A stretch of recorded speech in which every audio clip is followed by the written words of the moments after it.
Ustadz, silakan mulai aja Ustadz. Udah mulai di-record Ustadz. Baik. Silakan. Bismillahirrahmanirrahim. Assalamualaikum warahmatullahi wabarakatuh. Waalaikumsalam warahmatullahi wabarakatuh. Alhamdulillah alladzi arsala rasulahu bil huda wa dinil haq liyudhhirahu 'ala ad-dini kullihi wa kafa billahi shahidan. Nashhadu an la ilaha illallah wahdahu la syarika lah wa nashhadu anna Muhammadan 'abduhu wa rasuluhu alladzi la nabiyya ba'dah. Allahumma salli wa sallim ala habibina wa syafi'ina nabiyuna Muhammad sallallahu alaihi wasallam wa ala alihi wa sahbihi wa man tabi'ahu bi ihsanin ila yaumiddin, amma ba'du. Puji dan syukur kita panjatkan pada Allah Subhanahu wa taala karena pada kesempatan subuh hari ini Allah masih memberikan kenikmatan iman dan Islam kepada kita. Allah juga berikan kepada kita nikmat kesehatan. Semoga jamaah yang sudah hadir pada kajian subuh hari ini Allah berikan kesehatan yang penuh sehingga kesehatan yang Allah berikan bisa menjadi kenikmatan buat kita semua di dalam beribadah kepada Allah. Begitu juga nikmat ini juga bisa dirasakan oleh keluarga kita sehingga keluarga kita pun bisa mensupport, saling mensupport terhadap ibadah yang kita lakukan. Salawat dan salam semoga selalu tercurah kepada baginda Rasulullah Muhammad Sallallahu Alaihi Wasallam. Karena dengan usaha dakwah beliaulah dilanjutkan dengan para sahabat, ya, Islam sampai ke tengah-tengah kita semua. Dan subuh hari ini adalah salah satu ikhtiar kita untuk memahami Islam, memahami bagaimana Rasulullah Shallallahu Alaihi Wasallam melalui hadis-hadis yang disampaikan oleh para ulama di dalam kitab-kitabnya yang menjadi salah satu sarana bagi kita untuk bisa memahami Islam. Insya Allah pada kesempatan subuh hari ini kita masih melanjutkan kajian dari kitab Bulughul Maram, ya, syarahnya. Sebelumnya pekan lalu kita sudah menamatkan kajian terkait dengan bab tayamum, ya. Bab tayamum setelah kita juga membahas tentang mandi dan wudu. Itu dua cara yang diajarkan oleh baginda Nabi Shallallahu Alaihi Wasallam terkait kalau kita dalam kondisi hadas kecil dan hadas besar, ya. Wudu untuk menghilangkan hadas kecil, mandi untuk menghilangkan hadas besar. Kemudian ketika ada halangan, ketika ada sesuatu yang menghalangi kita untuk mendapatkan air supaya kita bisa mandi dan berwudu, ada ketentuan untuk melakukan tayamum. Nah, jadi Islam memberikan solusi.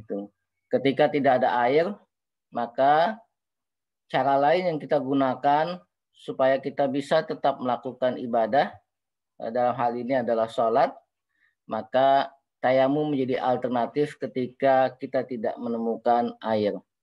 Bahkan bukan hanya tidak menemukan air, tayamum menjadi alternatif ketika kita dalam kondisi tidak bisa berhadapan, tidak bisa menggunakan air, ya. Contohnya orang yang sakit, ya, kalau dia menggunakan air kemungkinan akan menyebabkan madarat. Ya. Ini yang terjadi dengan para sahabat ketika itu, pada saat ada sahabat yang terluka kepalanya karena sabetan pedang setelah melakukan perang. Dalam kondisi terluka, beliau tertidur istirahat tapi kemudian mimpi itu. Nah, dalam kondisi habis peperangan, ya, setelah habis peperangan tidak menemukan air pada saat itu. Air sebetulnya ada tapi agak jauh. Nah, kemudian para sahabat ketika ditanya bagaimana kalau kondisinya junub ini, sedang hadas besar karena mimpi, ya, tapi dalam kondisi terluka. Nah, karena hal ini tidak ditanyakan kepada baginda Nabi, sebagian menyarankan kamu harus mandi gitu. Dalam kondisi luka yang sangat luar biasa di bagian kepala, ketika dia mandi ternyata menyebabkan takdir dia harus wafat gitu, ya. Nah, ketika hal ini ditanyakan kepada baginda Nabi, Rasulullah Shallallahu Alaihi Wasallam agak marah dengan kondisi itu, ya, karena menghilangkan nyawa. Di satu sisi yang lain, ada sahabat yang dalam kondisi junub, kemudian karena tidak menemukan air, dia guling-gulingan, ya, karena taunya pada saat itu harus diselesaikan dengan wudhu, dan pada saat itu belum ada syariat tentang tayamum. Makanya sahabat dalam hal ini guling-gulingan untuk menggantikan bagaimana menghilangkan hadas besar. Tapi ketika itu disampaikan kepada baginda Nabi Sallallahu Alaihi Wasallam, Rasulullah tersenyum gitu, ya, karena guling-gulingan di pasir otomatis badan dan tubuhnya semua, rambutnya itu akan terbalut dengan pasir. Nah, Rasulullah SAW tersenyum sambil mengajarkan kalau dalam kondisi hadas besar tidak ketemu air, maka cukup menepukkan tangan, ya, kemudian membasuhnya, diusapkan di bagian atas tangan, kemudian baru ke wajah. Itu cara yang pertama. Ada yang kedua, ditepukkan kemudian ditiup, baru kemudian dikewajahkan. Ya.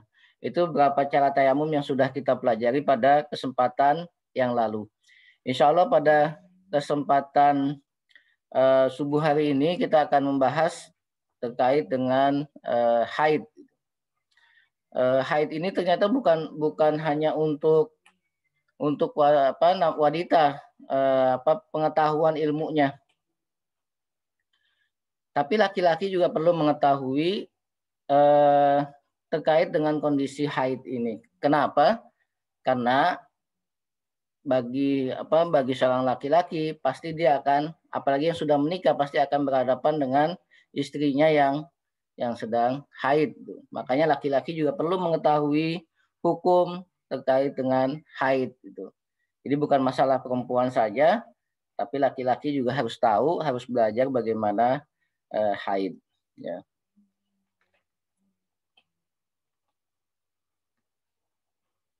Nah, jamaah sekalian, apa yang dimaksud dengan haid? Ya, ini para ulama menjelaskan kepada kita, haid itu adalah juryanud dam min farjil mar'ah min ghairi awanihi. Ya. Atau dalam bahasa yang lain disebutkan haid itu adalah asail, sesuatu yang mengalir dan memancar. Ya. Karena kalau perempuan haid pasti ada yang mengalir, yaitu berupa darah kotor dan memancar. Sedangkan di dalam kitab Minhah al-Alam fi Syarh Bulughil Maram disebutkan, damun tabi'atun yakhruju min qa'ri rahim ya'tadul unsa idza balagat fi awqatin ma'lumah. Darah tabiat yang keluar dari bagian dalam rahim menjadi kebiasaan wanita ketika sudah balik pada waktu tertentu. Nah, jadi damun tabi'ah ini adalah damun yang keluar secara alami, ya, dari para wanita yang sudah sampai masa baliknya. Nah, tentunya berbeda-beda nih antara satu wanita dengan wanita yang lain, kapan darah haid itu keluar. Tapi kalau kita lihat, banyak anak-anak wanita sekarang ini yang keluar darah haidnya pada usia-usia SD gitu. Nah, jadi anak-anak sekarang tuh lebih cepat masa menstruasinya, ya, ketimbang orang-orang terdahulu, mungkin karena faktor makanan, faktor yang lainnya, sehingga menyebabkan di usia kelas 5, kelas 6 SD itu sudah ada yang haid gitu. Nah, ini menandakan ketika anak perempuan itu sudah haid, maka dia sudah masuk masa baligh. Ya.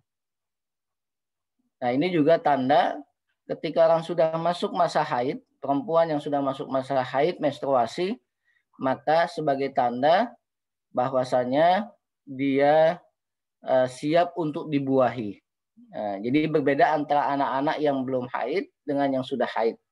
Nah, tanda wanita yang sudah haid berarti dia sudah siap untuk dibuahi pada saat bercampur dengan sperma. Jadi sel telur dengan spermanya setelah masa haid, ya, itu bisa menyebabkan kehamilan. Makanya ini sebagai tanda balik buat wanita.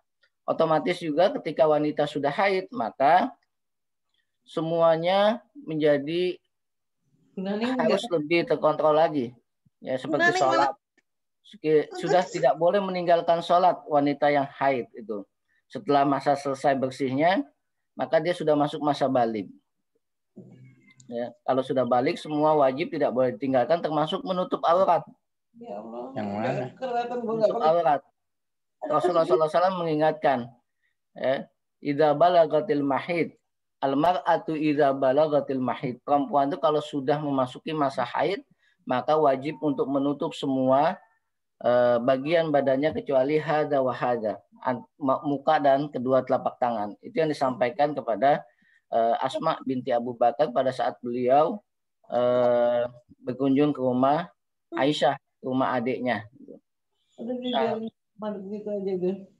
Jamaah sekalian, itu yang bisa kita ambil dari apa yang disampaikan oleh para ulama kita terkait dengan pengetahuan tentang haid dari beberapa hadis, ya. Jadi darah yang keluar dari wanita, darahnya adalah darah kotor. Nah, kemudian kita melihat di dalam surat Al-Baqarah ayat 222 itu ada pertanyaan yang disampaikan oleh para sahabiyah kepada Rasulullah Shallallahu Alaihi Wasallam. Di sana disebutkan wayas alunaka anil mahid. Wayas alunaka anil mahid. Mereka bertanya-tanya kepadamu wahai Muhammad tentang haid. Nah, ini ditanyakan oleh sahabiah dan sahabat yang pada saat itu memang kondisi masyarakat jahiliyah berbeda menghadapi, ya, kondisi para istri yang sedang haid. Wayas alunaka anil mahid. Mereka bertanya-tanya kepadamu wahai Muhammad tentang darah haid. Ya. Kenapa? Karena di zaman jahiliyah, jamaah sekalian, di zaman jahiliyah itu sangat berbeda memperlakukan perempuan. Ya. Kita tahu ketika di di zaman jahiliyah itu sebelum Islam ada, baik itu di Arab maupun di luar Arab, di Persia maupun di Romawi, perlakuan terhadap kaum perempuan sangat diskriminatif gitu. Perempuan tidak mendapatkan tempat yang terhormat di kalangan Romawi yang pada saat itu adalah agama terbesar Nasrani, dan di kalangan Persia yang pada saat itu agamanya adalah menyembah api. Ya. Kemudian hal itu juga terbawa di kalangan masyarakat Jazirah Arabia pada saat itu sebelum Rasulullah SAW diutus sebagai Rasul. Makanya ketika Islam datang, mereka wayas alunaka anil mahid, bertanya-tanya tentang haid. Kenapa? Karena perempuan pada masa haid itu dijauhkan dari rumah. Ya. Mereka nggak boleh makan bersama dengan perempuan-perempuan yang sedang haid karena dianggap sebagai sosok yang makhluk yang kotor ketika haid itu datang. Makanya ketika haid, perempuan-perempuan zaman jahiliyah itu dikeluarkan dari rumah, nggak boleh hidup dalam satu rumah, nggak boleh makan bersama, ya, nggak boleh berinteraksi. Ya. Oleh karena itu ketika dijelaskan wayas alunaka anil mahid, para sahabat bertanya kepada Rasulullah tentang haid, kata Allah Subhanahu wa taala, "Qul ya Muhammad," katakan wahai Muhammad, huwa adan. Dia itu adalah sesuatu yang kotor. Jadi haid itu memang adalah darah-darah yang kotor. Fa'tazilun nisa'a fil mahid.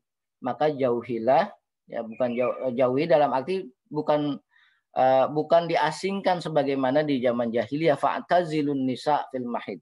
Maka jauhilah, menjauhkan diri dari perempuan, wala taqrabuhunna hatta yatahurna. Nah, jangan dekat-dekat karena biasanya suka ada suka nyetrum dekat-dekat, ya. Karena lain jenis, kalau dekat-dekat nanti kalau sedang haid bahaya gitu. Menjauhkan diri dari wanita yang wanita di waktu haid, wala taqrabuhunna hatta yatahurna. Sampai kemudian sudah suci, ya, hatta yatahurna. Fa idza tatahharna fa'tuhunna min haitsu amarakumullah. Apabila dia sudah suci, sudah bersih dari haidnya, fa'tuhunna min haitsu amarakumullah. Jadi menjauhi wanita dalam konteks ayat ini adalah menjauhi supaya tidak digauli, tidak ada mubasyarah, tidak ada hubungan tidak ada hubungan suami istri pada saat wanita sedang haid. Fa idza tatahharna, kalau sudah bersih, sudah suci, fa'tuhunna min haitsu amarakumullah. Maka datangilah, kata Allah Subhanahu wa taala, wanita-wanita yang sudah bersih itu min haitsu amarakumullah, dari apa yang Allah perintahkan kepadamu, ya. Innallaha yuhibbut tawwabin wa yuhibbul mutatahhirin.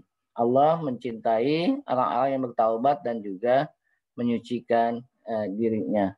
Nah, ini petunjuk dari Al-Qur'an terkait bagaimana kita menghadapi, terutama para suami menghadapi wanita istri yang sedang haid itu. Nah, ini perlu pengetahuan buat kita semua sehingga kita punya bekal yang cukup untuk menghadapi istri yang sedang haid maupun anak-anak perempuan kita yang sudah haid gitu. Karena ini tanda balik, dan ketika dia sudah balik maka ada kewajiban-kewajiban yang harus dilakukan dan ada larangan-larangan yang tidak diperkenankan, ya. Ini dari yang itu tadi barusan. Nah, jamaah yang dimuliakan Allah Subhanahu wa taala, di sini kita bisa mengambil kesimpulan, ya. Karena darah haid ini adalah darah yang tobiat itu adalah suatu yang alami. Ini merupakan fitrah buat para perempuan. Jadi bukan darah yang darah karena penyakit atau karena unsur sakit lainnya atau luka atau semacamnya, ya. Darah ini adalah ketetapan dari Allah untuk para wanita. Sebagaimana Rasulullah SAW mengatakan kepada Sayyidah Aisyah, istri beliau, ya, hadza syai'un katabahullahu ala banati Adam. Ini adalah sesuatu yang Allah tetapkan kepada para wanita, ya. Hadza syai'un katabahullahu ala banatil Adam. Nah, jadi memang sudah ditetapkan oleh Allah Subhanahu wa taala sebagai satu siklus yang alami, ya, yang Allah tetapkan kepada para wanita anak cucu Adam. Dan memang sejak Bunda Hawa diciptakan untuk menemani Sayyidina Adam, itu juga Allah telah menetapkan ada siklus haid ini. Jadi sejak wanita pertama diciptakan oleh Allah, siklus haid ini sudah ada. Nah, karena ini adalah sifatnya alami dan fitrah bagi para wanita, maka setiap perempuan menstruasinya berbeda-beda itu. Ada yang lancar, ada yang tidak lancar, ya. Ada masanya yang pendek, ada yang panjang. Makanya perlu perhatian dari kita semua ketika anak dan cucu kita yang perempuan itu mengalami masa-masa haid di awal-awal dalam kehidupannya gitu. Biasanya kalau anak-anak perempuan yang baru haid itu melihat darah, kaget dia, shock gitu. Nah, makanya perlu ibunya atau neneknya untuk menjelaskan tentang darah haid ini. Dan untuk melihat juga tabiat alaminya itu berapa lama dia keluar, ya. Karena ada perempuan yang mungkin waktunya pendek, haid cuma 5 hari, ada yang sampai 14 hari. Nah, itu kondisinya adalah sesuai pengalaman masing-masing. Dari pengalaman inilah kemudian ulama menetapkan kadang ada jangka waktu yang paling pendek adalah 5 dan paling panjang adalah sekitar 14 hari. Gitu.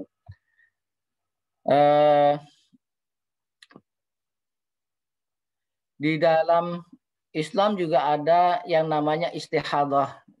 Istihadah ini adalah darah karena penyakit, ya. Jadi di samping ada haid, darah yang keluar dari perempuan itu adalah darah istihadah. Nah, darah ini karena penyakit dan agak berbeda karakteristik darah istihadah dengan darah haid. Kalau darah haid itu hitam, ya. Hitam dan baunya bau darah yang darah bau amis lah gitu, ya. Nah, mungkin ibu-ibu lebih paham, ya, karena kalau suami kan hanya mendapatkan penjelasan dari istri ini gitu terkait dengan darah haid, ya. Baunya juga agak bau amis gitu. Beda dengan darah segar, ya.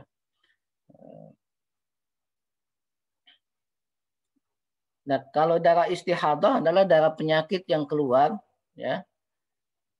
mungkin ada luka, ada infeksi, kemudian keluar darahnya darah segar bukan darah hitam, ya.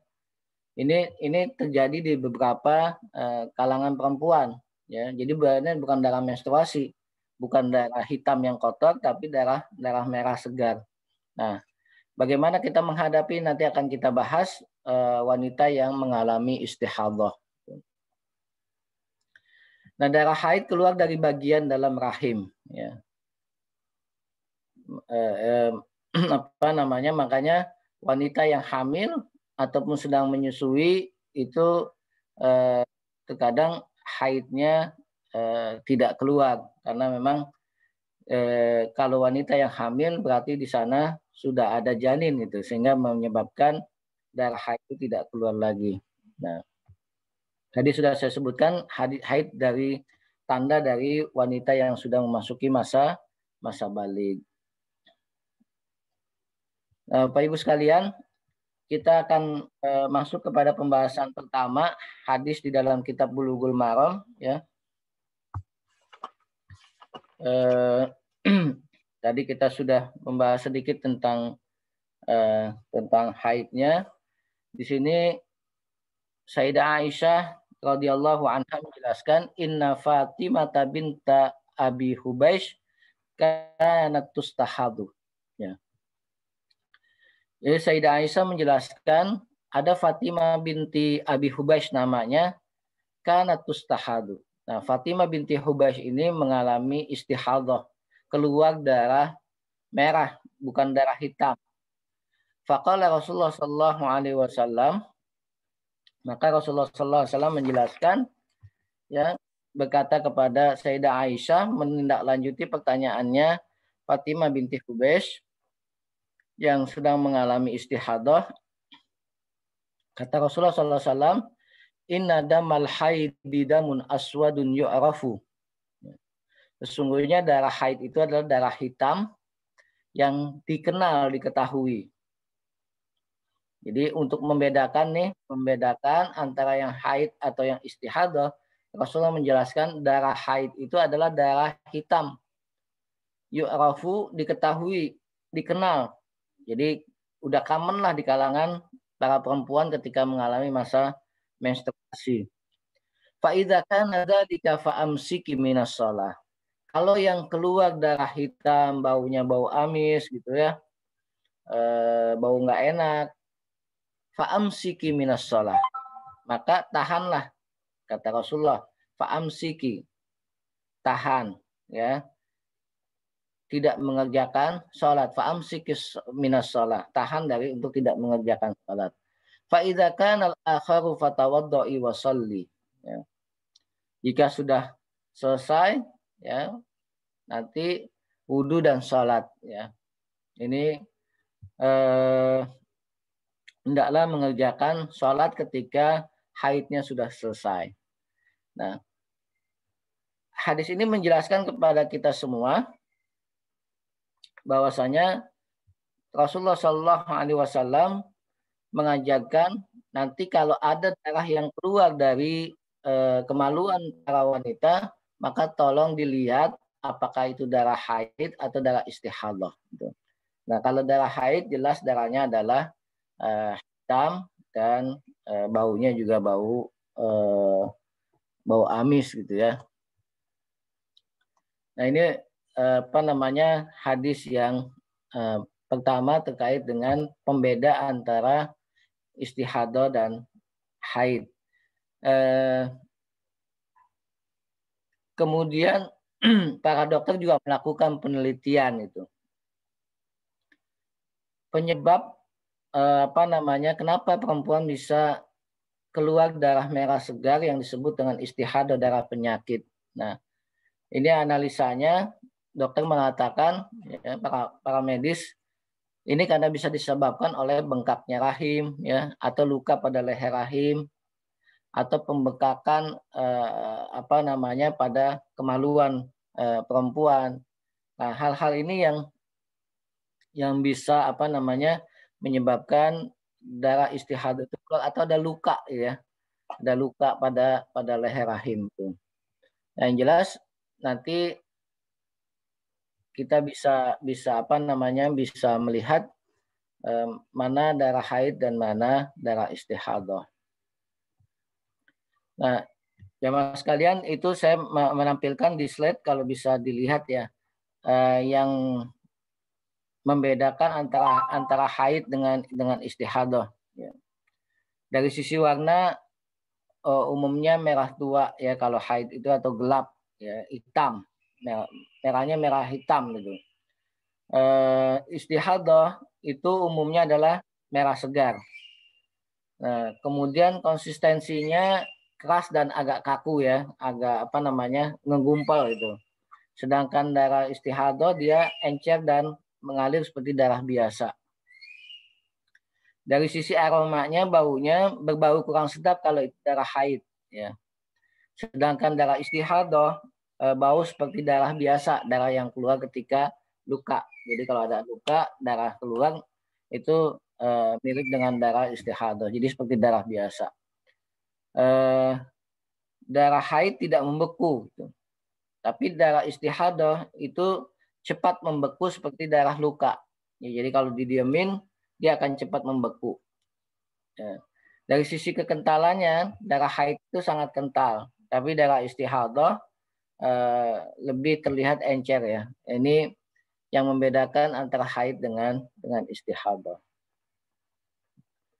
Nah, jamaah sekalian, dari hadis-hadis ini kita sangat jelas yang membedakan apa namanya antara istihadah dengan haid. Nah, bagaimana wanita yang mengalami masa istihadah? Ya, karena nggak semua wanita dan sangat-sangat jarang sekali perempuan mengalami istihadah itu. Yang lebih sering dan rutin adalah apa namanya?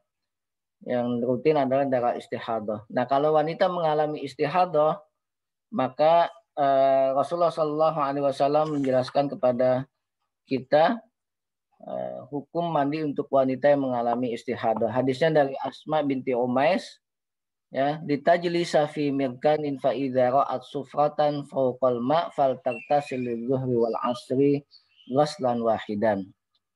Hendaklah wanita dulu cara mengecek orang itu apa namanya sudah selesai dari haid atau belum, itu darah istihadah atau bukan. Cara mengeceknya adalah dengan cara berendam di dalam bak ya. Jadi duduk di dalam bejana, di dalam bak air. Jika dia melihat warna kuning di atas permukaan itu, hendaklah ia mandi sekali untuk zuhur dan asar, mandi sekali untuk maghrib dan isya, dan mandi untuk subuh dan berwudu untuk waktu-waktu tersebut. Nah, ini hadis Rasulullah SAW ketika wanita mengalami istihadah. Ya.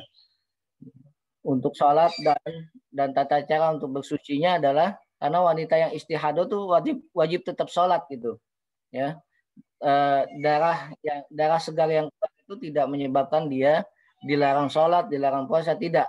Jadi masih diperbolehkan untuk sholat karena dia bukan darah kotor. Nah, cara untuk ngeceknya gimana kalau memang dia istihadah, dia duduk ataupun berendam di dalam bak, ya, kemudian dilihat airnya itu berubah menjadi warna kekuningan atau tidak, jadi sufrah atau tidak, gitu. Fauqal ma' di dalam air itu. Nah, kalau ada tanda-tanda airnya itu berubah, maka berarti dia dalam kondisi istihadah. Nah, dalam kondisi istihadah maka ketika dia mau sholat, ini hadis satu yang menjelaskan, ketika mau sholat maka sholatnya didekatkan antara zuhur dengan asar, ya. Jadi zuhurnya sudah di akhir waktu, asarnya di awal waktu, ya. Dia mandi, kemudian sholat untuk wudu, mandi untuk 2 sholat, ya. 1 kali mandi untuk 2 sholat. Begitu juga maghrib dengan isya, sudah di akhir isya dan di akhir maghrib dan di awal isya dia mandi. Nah, ini pendapat yang pertama. Pendapat yang kedua, apa namanya, ketika sudah memasuki waktu sholat, maka cukup bagi dia untuk berwudu setiap kali sholat. Gitu.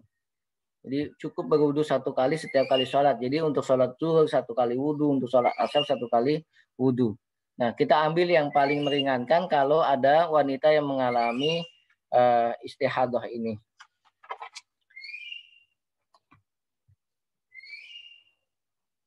Nah, Bapak Ibu sekalian yang dimuliakan Allah Subhanahu wa taala, yang selanjutnya adalah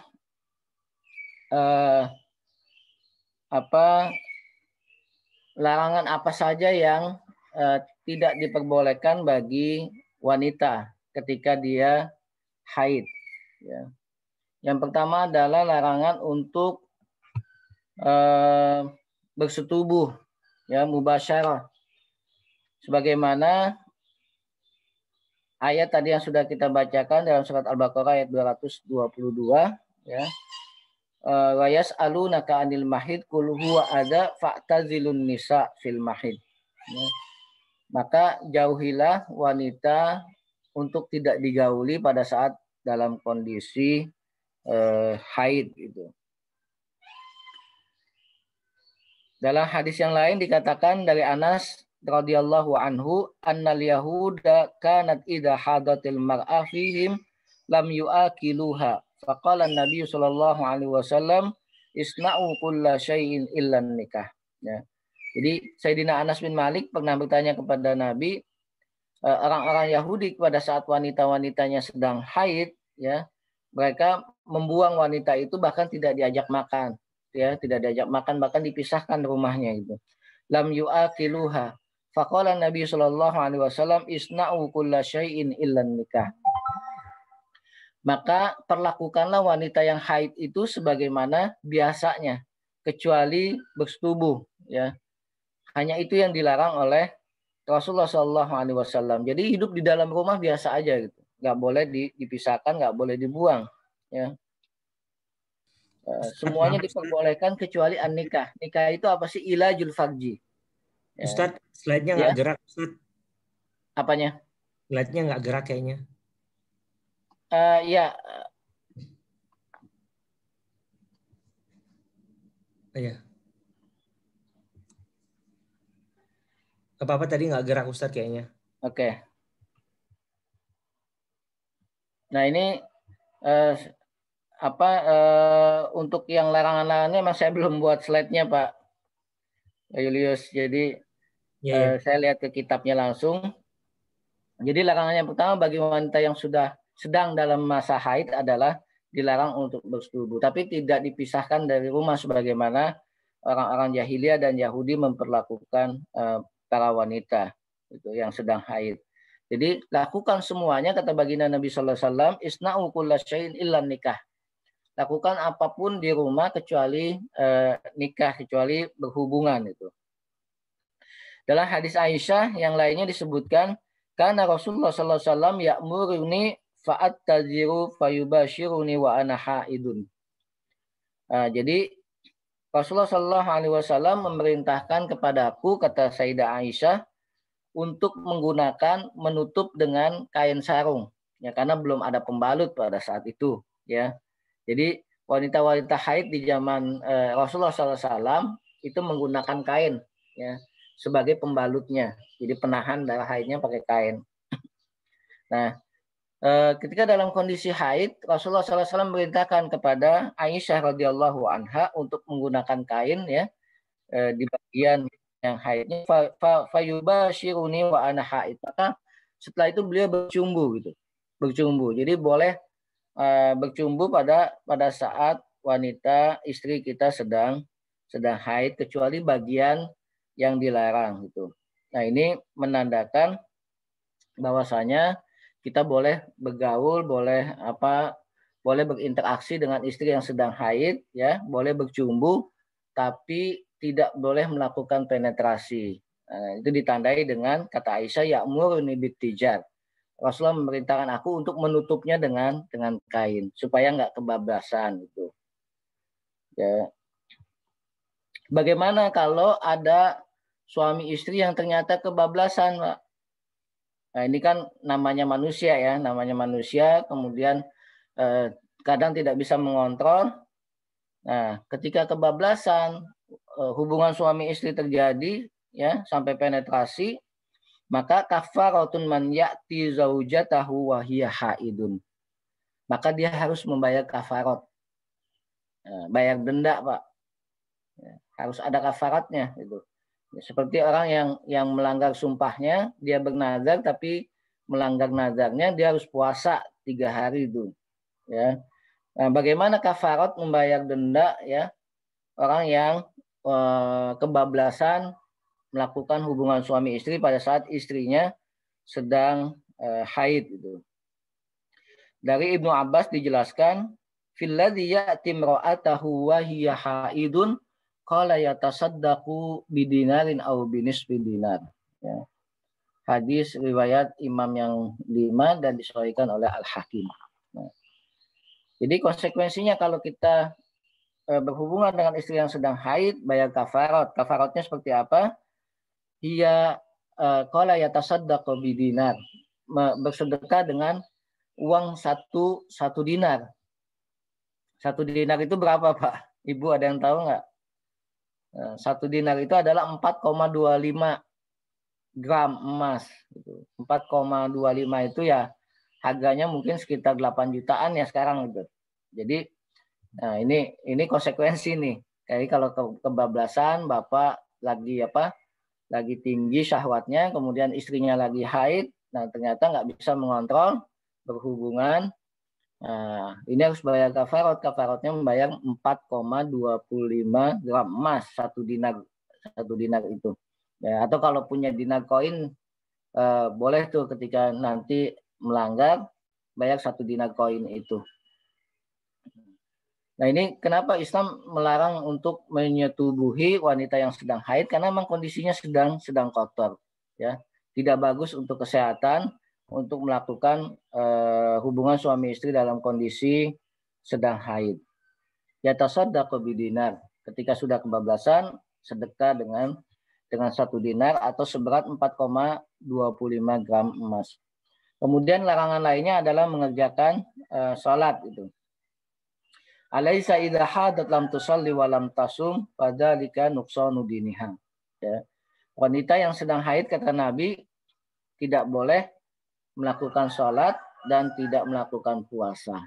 Nah, cuman bedanya ketika wanita yang haid dia tidak mengqadha, ya tidak mengulang lagi sholat yang ditinggalkan pada masa haidnya.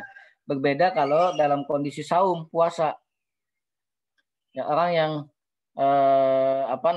yang haid itu tidak boleh puasa, tapi nanti setelah selesai Ramadannya, ya puasa yang tidak diperbolehkan puasa wajib itu, apalagi puasa sunnah kan gitu.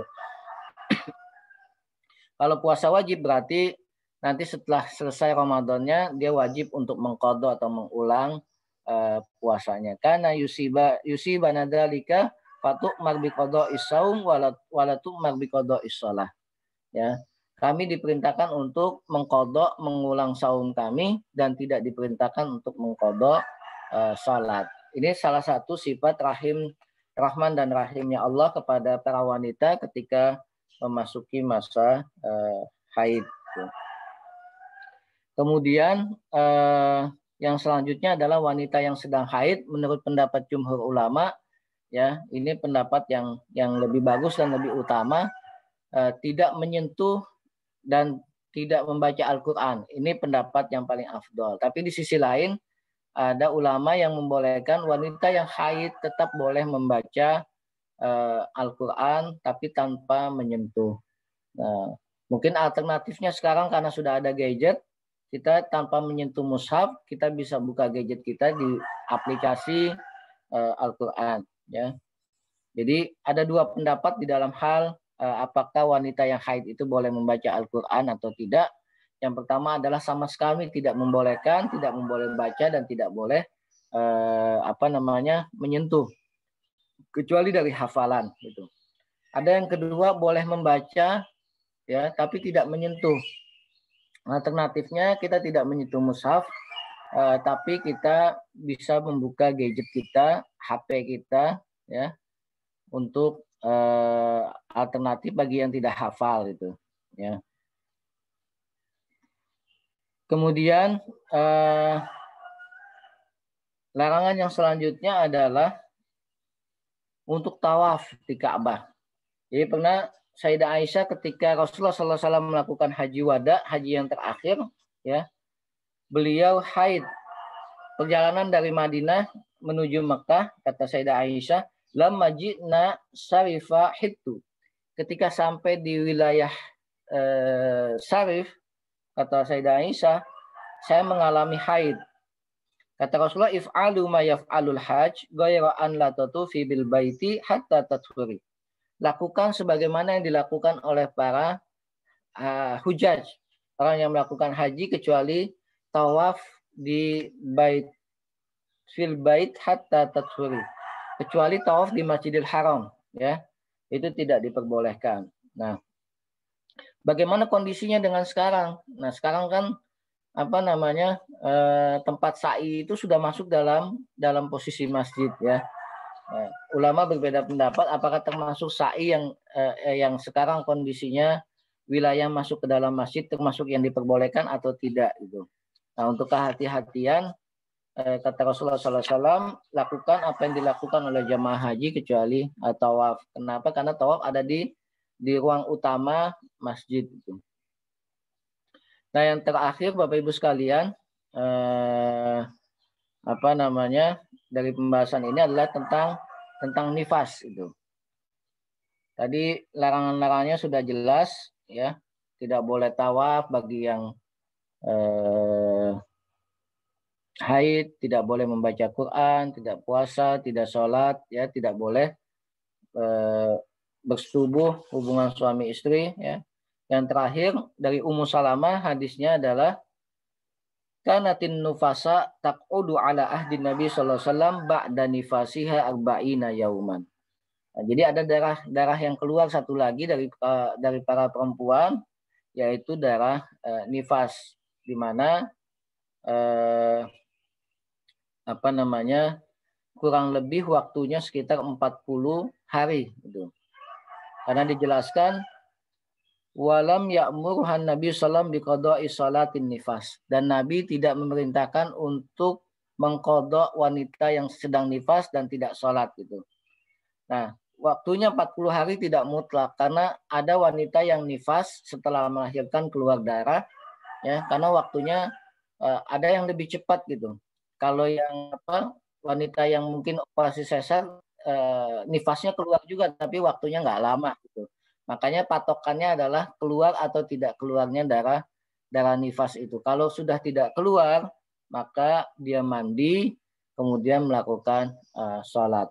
Wallahu a'lam bishawab. Itu 3 hal darah yang keluar dari para wanita, ya. Dan ini wajib diketahui oleh wanita dan oleh laki-laki supaya kita mengetahui apa yang diperbolehkan dan tidak diperbolehkan pada saat istri kita sedang mengalami masa haid. Wallahu a'lam bishawab. Sampai sini ada yang mau didiskusikan Bapak Ibu? Ustadz, itu udah ada pertanyaan Ustadz di kolom chat Ustadz. Ada 2-3 pertanyaan.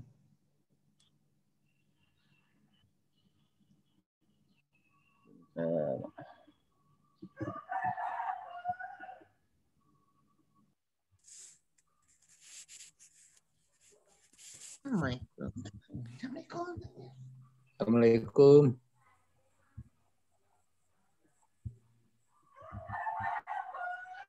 Assalamualaikum. Waalaikumsalam warahmatullahi wabarakatuh. Ini ada sedikit pertanyaan Pak Ustadz. Mangga silakan Pak Edi. Saya namanya Pak Edi. Ya.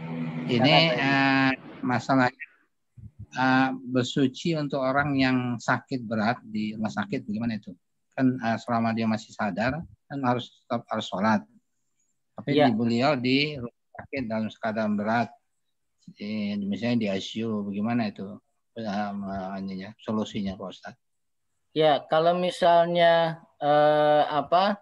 dia sudah tidak bisa ngapa-ngapain, sudah di ICU tapi masih sadar, ya. Kalau misalnya ada yang jaga, maka yang jaga itu yang mentayamumkan itu. Kalau misalnya penyakitnya bukan penyakit yang menular ya. Kalau sekarang kan kayak COVID ini mungkin kondisinya masih sadar tapi nggak bisa ngapa-ngapain lagi gitu ya Pak Haji ya.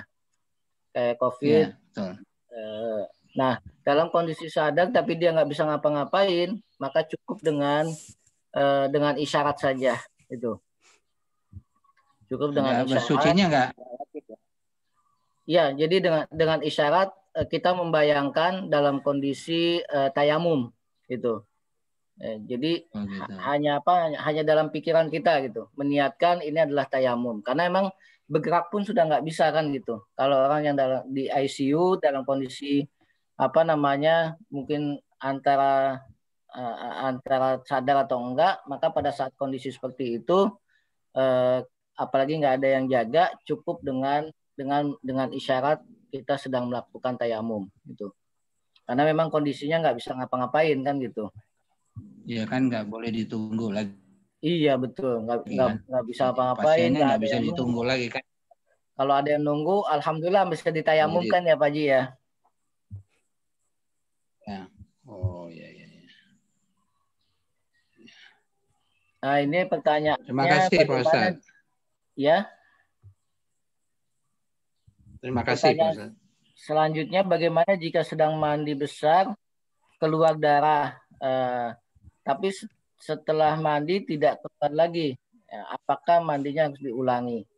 Nah ini dipastikan kalau memang darah keluarnya itu adalah masih sisa-sisa darah haid, maka mandinya harus diulangi gitu. Nah oleh karena itu bagi perempuan yang sudah melihat ada tanda-tanda mau selesai, dipastikan terlebih dahulu apakah memang sudah betul-betul bersih atau belum. Kalau ternyata mandi kemudian keluar lagi, apalagi darahnya masih terlihat seperti darah haid, maka dia harus mengulangi mandinya, ya. Harus mengulangi mandinya karena memang dia masih belum bersih dari darah haid itu. Kemudian dan cara menghitung hari perharian batas haid bagaimana? Nah, jadi setelah ketika di awal mulai keluar, maka itu adalah hitungan harinya. Ya. Dan dengan siklus yang sudah biasa, kita bisa menghitung tuh misalnya maghrib sudah keluar, maka kalau bagi yang sholat kita nggak perlu dipersulit karena sholat tidak perlu dikodok. Nah, yang perlu kita lihat adalah pada saat kita di bulan Ramadan. Ya, di bulan Ramadan perempuan yang menstruasi itu harus menghitung tuh. Kalau misalnya dia sahur kemudian puasa jam 7 haid itu, maka pada saat itu sudah kehitung 1 hari. Atau puasa dari pagi kemudian menjelang buka, ya 5 menit lagi mau adzan maghrib, ternyata haid. Kata ibu-ibu nanggung banget itu kan gitu. Udah mau azan 5 menit lagi keluar haid gitu. Maka otomatis pada saat keluar darah haid batallah puasanya itu. Jadi itu menghitung dia harus mengkodok puasanya pada saat pertama keluar darah haid walaupun menjelang maghrib. Nah, itu hitungannya. Jadi kita bisa melihat sendiri kapan hitungan hariannya. Ketentuan mengkodok sholat setelah haid bagaimana? Nah, tadi dijelaskan di dalam hadis, nu'mar biqodok is-saum wala nu'mar biqodok is-sholah. Kami diperintahkan untuk mengkodok puasa, mengulang membayar puasa, tapi tidak diperintahkan untuk mengulang atau membayar sholat. Gitu. Ini sifat rahman dan rahimnya Allah kepada para wanita yang haid. Ya, kalau seandainya diperintahkan untuk mengkodok, ya mengganti sholat, itu subhanallah. Ya, agak kesulitan mungkin wanita-wanita yang haid itu untuk mengkodok sholatnya. Makanya Islam tidak mewajibkan bagi wanita yang haid, bagi wanita yang nifas untuk mengkodok sholatnya. Jadi dianggap dispensasi itu, masa istirahat buat wanita tidak melakukan ibadah sholat ketika dalam kondisi haid dan nifas. Jadi tidak perlu diqadha Bu ketika sholat. Ya, kita meninggalkan sholat karena disebabkan haid atau nifas, maka tidak perlu diulangi, tidak perlu dibayar sholatnya, ya, karena itu memang dispensasi buat wanita dari Allah dan Rasulnya. Itu. Batas suci apakah mandi besar atau selesai haid? Nah, batas sucinya apa? Batas sucinya adalah mandi, tapi jangan menunda itu. Memastikan iya, tapi menunda jangan. Ya, kalau memang sudah bersih, sudah selesai masa haidnya, ya, sudah bersih dari darah haid, maka wajib untuk melakukan mandi hadas besar, ya, supaya kita kembali suci, ya, kembali bersih dengan mandi besar. Karena kalau hanya selesai haid, kita belum diperbolehkan untuk sholat, belum diperbolehkan untuk puasa, gitu. Ya, karena kondisinya masih belum mandi hadas besar. Maka yang menandakan orang itu telah suci atau belum adalah dengan mandi besarnya. Tapi juga jangan ditunda-tunda, gitu. Karena ada ada wanita yang menstruasi kadang sudah bersih, sudah nggak keluar darah haidnya, tapi mandinya ditunda sehingga sholatnya belum bisa dilakukan, puasanya belum bisa dilakukan itu.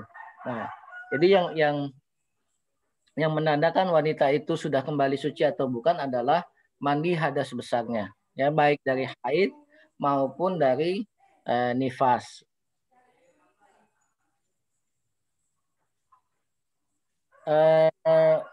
Ini pertanyaan Pak Yulis gimana? Pertanyaan terkait surat Al-Baqarah ayat 222 mencampuri istri. Ya Ustadz, nanya suci itu batasannya apa Ustadz kalau yang sesuai Al-Baqarah ayat 22 itu Ustadz? Ya, jadi batasannya dijelaskan di dalam hadis dengan mandi. Ya. Bukan dengan selesai. Karena di situ disebutkan faida tatahharna fa'tuhunna. Ketika dia sudah tahir, sudah suci itu adalah ditandai dengan mandi hadas besar, ya. Jadi bukan selesai haidnya. Karena selesai haid itu wanita masih belum suci. Kenapa? Karena belum diperbolehkan untuk sholat dan untuk puasa gitu. Jadi tanda untuk membolehkan puasa dan boleh untuk sholat itu sebagai tanda sucinya adalah dengan mandi hadas besar. Wallahu a'lam bishawab. Ya. Mau nanya terkait kafarat tadi, Tas. Iya.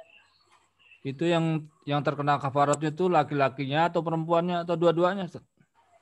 Ya, jadi dijelaskan hanya salah satunya aja, Pak. Salah satunya aja ya? Ya, dalam hal ini kan karena memang suami istri ya, maka yang terkena adalah salah satu dari keduanya gitu. Ya, makasih. Tapi lumayan ini Pak, 4,25 gram emas ya. 4,25 ya? Iya, 1 dinar. 1 dinar ya? Atau kalau kita lihat koin dinar itu kan sudah ada 1 dinar itu, nah itu beratnya sekitar 4,25 itu. Iya. Emasnya emas 24 ya. Jadi bukan dua-duanya kena kafarat ya, salah satu aja ya? Salah satu aja. Ya. Makasih Ustaz. Assalamualaikum Ustaz. Waalaikumsalam warahmatullahi wabarakatuh Ibu. Saya nyambung pertanyaan Pak Haji Edi tadi Pak Ustaz. Iya. Kan yang di ICU. Nah itu kan mereka kan pakai pampers gitu ya. Itu nggak pampersnya nggak kan itu najis ada pipisnya. Itu nggak apa-apa Ustaz? Ya dalam kondisi tertentu memang kita tidak bisa ngapa-ngapain Bu. Ini adalah ma'zur ya.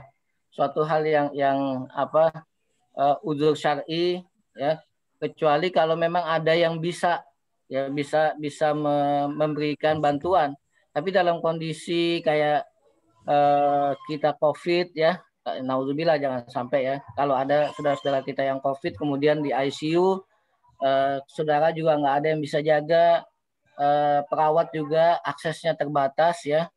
Maka hal itu termasuk yang masuk kategori uzur syar'i. Jadi tidak perlu dibuka, ya tidak perlu dibuka. Kita niatkan kita akan sholat itu. Kecuali kalau kita kondisinya di ICU tapi masih masih bisa melakukan aktivitas gitu.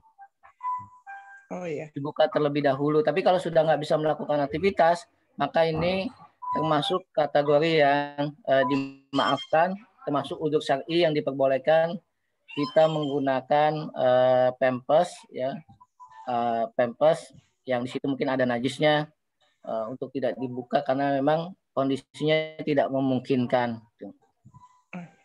Baik Ustadz, terima kasih Ustadz. Sama-sama Ibu. Assalamualaikum. Waalaikumsalam warahmatullahi wabarakatuh.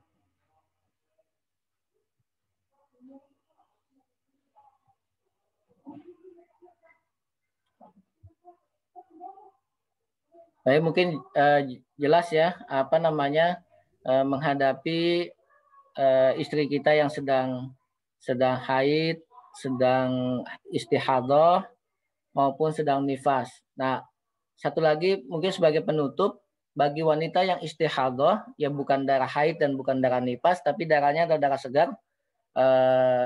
Jadi ini karena darah penyakit biasanya nggak ada batas waktunya nih wanita yang terkena istihadah itu darah segar yang keluar dari kemaluannya maka masih boleh digauli gitu.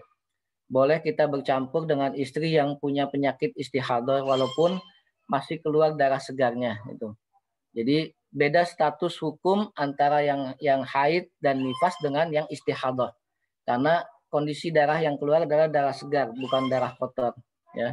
Sehingga potensi untuk terkena penyakit itu lebih minim ketimbang kalau itu darah kotor seperti haid dan nifas. Ya, jadi wanita yang haid, yang istihadah, yang keluar darah segar karena penyakit itu masih boleh digauli, masih boleh berhubungan dengan suaminya. Wallahu a'lam bishawab. Itu kira-kira jamaah sekalian. Mudah-mudahan ini menjadi pengetahuan buat kita untuk kita amalkan. Jangan dekat-dekat sama istri kalau kita tidak kuat untuk menahan syahwat.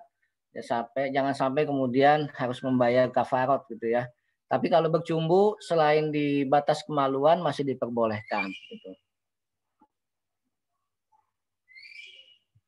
Masih ada yang mau didiskusikan? Kalau masih ada, mangga silakan.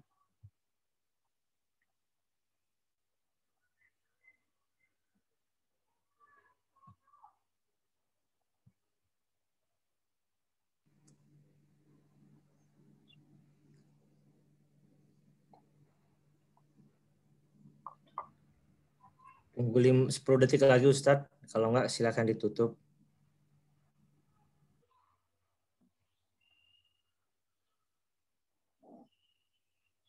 Baik, jika tidak ada, mudah-mudahan ini jelas buat kita semua. Islam sangat rahman dan rahim, kasih sayang dengan para wanita, ya, sehingga ada hal-hal yang tidak perlu dikodok tidak perlu dikodok seperti sholat ya. Kalau dikodok, masya Allah sangat memberatkan wanita untuk mengkodok, apalagi yang masa haidnya masa yang maksimal itu. Ada yang kadang sebulan 2 kali ya. Ada wanita yang masa haidnya tidak lancar ya. Ada yang 3 bulanan gitu. Nah ini kalau yang sudah tidak lancar sebulan sekali itu perlu diperiksakan ke dokter kandungan ya. Perlu dicari penyebabnya kenapa haidnya tidak lancar gitu. Karena pembuangan darah kotor bagi wanita yang masih yang belum menopause itu adalah satu keharusan karena itu masuk siklus yang tabiat yang alami. Baik Bapak Ibu sekalian, jika sudah tidak ada kita tutup. Mohon pada Allah Subhanahu wa taala berdoa mudah-mudahan ini menjadi ilmu yang bermanfaat buat kita, bisa kita amalkan, bisa kita sampaikan kepada keluarga kita sebagai ilmu buat kita semua. Kita berdoa mudah-mudahan Allah memberikan kesehatan kepada kita semua, mempertahankan iman dan Islam kita sehingga kita diwafatkan dalam kondisi husnul khatimah, dijauhkan dari penyakit-penyakit yang berbahaya, penyakit yang menular. Allah jauhkan kita dari segala wabah yang menyebabkan kemadaratan buat kita. A'udzubillahi minasyaitonirrajim. Bismillahirrahmanirrahim. Alhamdulillah hamdan thayyibin, hamdan syakirin, hamdan na'imin. hamdan wa yukafi'u mazida ya rabbana lakal hamdu kama yanbaghi li jalali wajhikal karimi wa 'azimi sultanik. Allahumma la tada' lana fi majlisina hadza dhanban illa ghafartah wala hamman illa farajtah wala 'aiban illa satartah wala maridan illa syafaitah wala mayyitan illa rahimtah wala dhalan illa hadaitah wala musafiran illa wasaltah wala hajatan min hawaiji dunya illa qadaitaha ya rabbal alamin. Allahumma hdina wahdi bina waj'alna sababan liman ihtada. Allahumma hajib nisa'ana wa nisa'al muslimin. Rabbana la tuzigh qulubana ba'da idh hadaitana wa hab lana min ladunka rahmah innaka antal wahhab. Rabbana atina fid dunya hasanah wa fil akhirati hasanah wa qina adzabannar. Wa akhiru da'wana alhamdulillahi rabbil alamin. Summa assalamualaikum warahmatullahi wabarakatuh. Waalaikumsalam warahmatullahi wabarakatuh. Waalaikumsalam warahmatullahi wabarakatuh.